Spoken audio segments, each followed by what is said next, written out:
Britain shouldn't be allowed to lay down the law on who fishes in its own waters after Brexit, France has today claimed.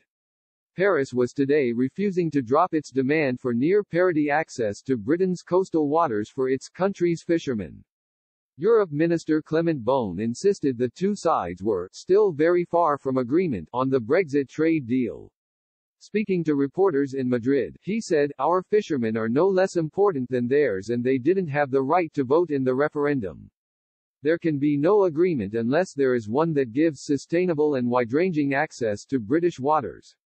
Mr. Beaune, a close ally of President Emmanuel Macron, insisted Brussels shouldn't accept a trade agreement that hands Britain back full control over its own fishing grounds. He said France will try again to reassert itself on the negotiations with Britain to secure a good deal for its fishing industry. "We have a bit of time left but still a long way to go, and if the UK believes that limited time left works in its favour as it has in the past few years, that is not the case." His warning came as Angela Merkel urged impatient European capitals to show support for chief negotiator Michel Barnier.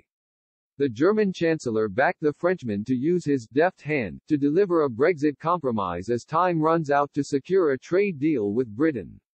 The veteran leader also empathized European Commission Chief Ursula von der Leyen's growing influence as Berlin's dealmaker in the wrangling over a future EU-UK trade and security deal. Mrs. Merkel hinted that her former defense minister's intervention would help deliver a positive conclusion in the talks. The Chancellor said, "Michel Barnier has been negotiating and Ursula von der Leyen has been increasingly involved in the negotiating process, so we do hope that we'll get a positive conclusion to this. Some member states are now becoming impatient. There's not much time left. Governance, level playing field play a large role. Perhaps for some the most tangible or concrete questions, from the British point of view access to energy markets, from our view access to British fishing grounds." Mrs. von der Leyen has deployed key aide, Stephanie Riso, to London with the bloc's chief negotiator to oversee the final compromises.